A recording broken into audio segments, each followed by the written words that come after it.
Actually यार सारे TikTokers को यूट्यूब पे आ जाना चाहिए और इनसे अच्छा अच्छा कंटेंट पोस्ट करके ना इनको बताना चाहिए, इनका उधर से भी खत्म कर देना चाहिए, ऐसे लोग को ऐसे मारना चाहिए। बट यार पर्सनली अगेन मेरे को कोई किसी से कोई प्रॉब्लम नहीं है।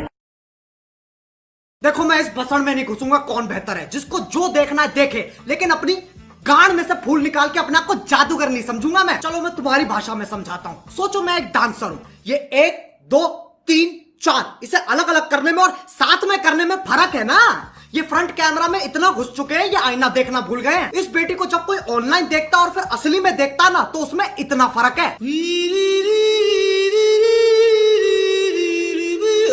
और अगर तुम लोग नए हो तो सब्सक्राइब करो, वो जो लाल वाला बटन है उस पर फूट फेंक के मारो या फिर मोमबत्ती, मुझे नहीं पता, बस क्लिक हो जाना चाहिए।